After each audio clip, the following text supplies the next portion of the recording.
It can be really overwhelming because you're so young and you just getting all this information and so many people don't want you to win. It really is so upsetting and it's so just I hate it.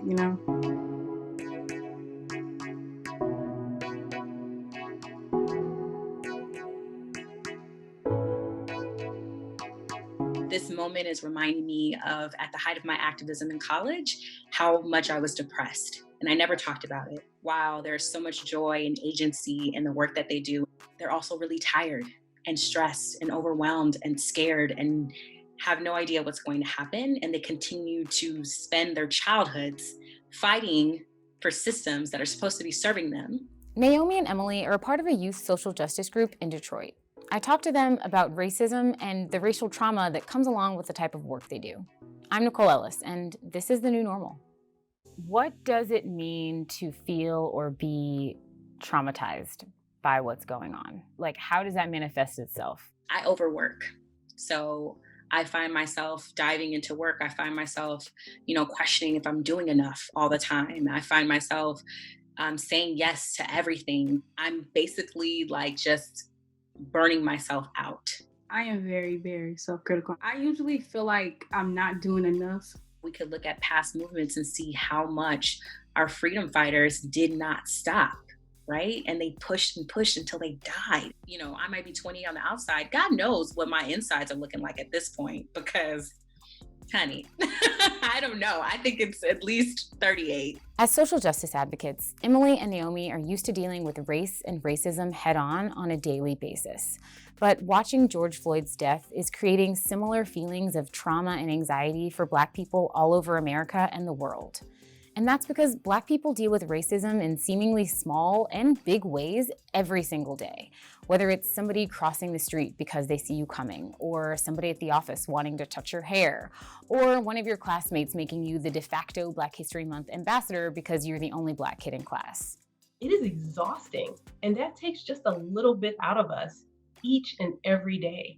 And we might not characterize that as trauma per se, but it is something that psychologically is very taxing at best. The Black community, we're experiencing like an overload of trauma right now. So what are some at-home steps can we take to lessen the impact of our trauma?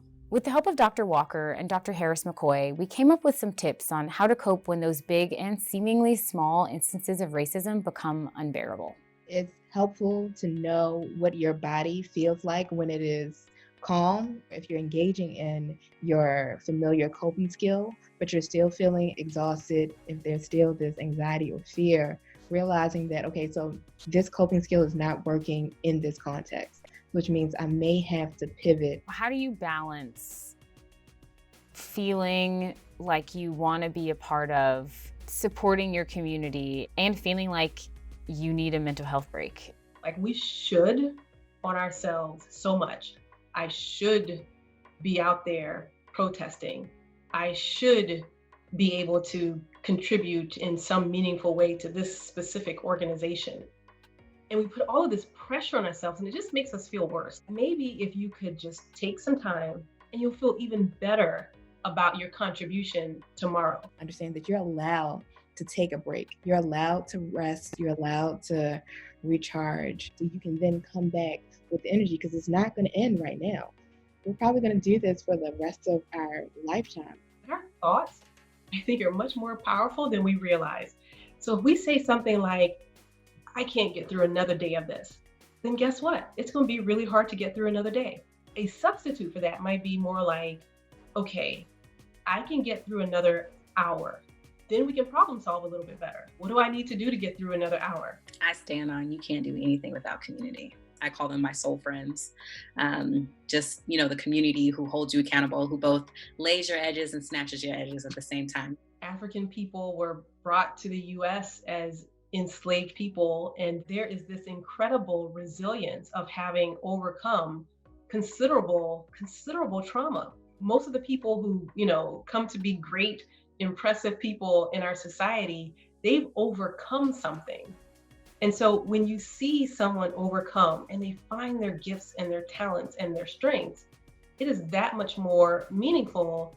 And hopefully it's a reminder that things might be tough today, but you can overcome it. Let us know if these tips helped. We're going to keep telling stories like this, so stay tuned. For more stories like this, find us on thelily.com or washingtonpost.com.